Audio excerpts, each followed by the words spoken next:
জামায়াত নেতৃত্বাধীন জোট কোনো ইসলামী জোট নয়। দেশের শীর্ষ 100 আলেমের বিবৃতি শীর্ষক একটি প্রতিবেদন প্রকাশিত হয়েছে দেশের মূল ধারার গণমাধ্যমগুলোতে, যা নিয়ে রীতিমতো তোলপাড় শুরু হয়েছে।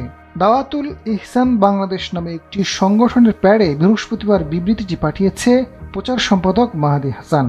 বিবৃতি দাতাদের মধ্যে রয়েছেন আল্লামা শাহ মুহিবুল্লাহ বাবুনগরী, আল্লামা খলিল আহমেদ কুরাইশি, আল্লামা আব্দুল হামিদ পীর সাহেব মধুপুর, জাতীয় মসজিদ বাইতুল মোকাররমের খতিব মাওলানা আব্দুল মালেক অন্যতম। তবে বিবৃতির বিষয়ে সংবাদ মাধ্যমে আসার পর কয়েকজন আলেম ফেসবুকে নিজের প্রোফাইল ও তাদের পরিচালিত মাদ্রাসার পেজ থেকে জানান, আলোচ্য বিবৃতিতে তাদের নাম থাকলেও তারা এ বিষয়ে কিছুই জানেন না।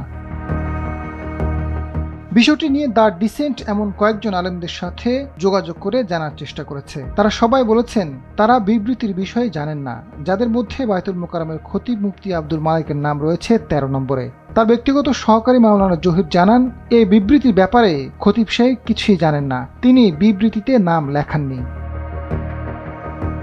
22 নম্বরে নাম থাকা মুফতি ফয়জুল্লাহ সন্দীপী বলেছেন এ ব্যাপারে তিনি কিছুই জানেন না, খোঁজখবর নিয়ে দেখতে হবে। 48তম নম্বরে নাম থাকা মাওলানা আবু সাবের আবদুল্লাহ জানান, তারা ইসলামী জোট না, বিষয়টি আগে বলেছেন, তবে এই বিবৃতিতে তার নাম দেননি। 49 নম্বরে থাকা মাওলানা আহমদ মাইমুন বলেছেন এই বিবৃতিতে নাম কিভাবে এলো সেটি তার জানা নেই। 78তম নম্বরে নাম থাকা মুফতি আনোয়ারুল হক জানান, কোনো আলেমের বিরুদ্ধে তিনি কখনোই বিবৃতি দিতে পারেন না, এখানে তার নাম না জানিয়ে দেওয়া হয়েছে, এগুলোর সাথে তিনি একমত নন।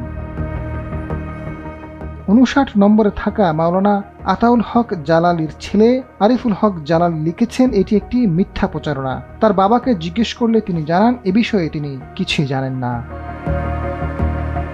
আজাদ ফারুক, সময়ের আলো।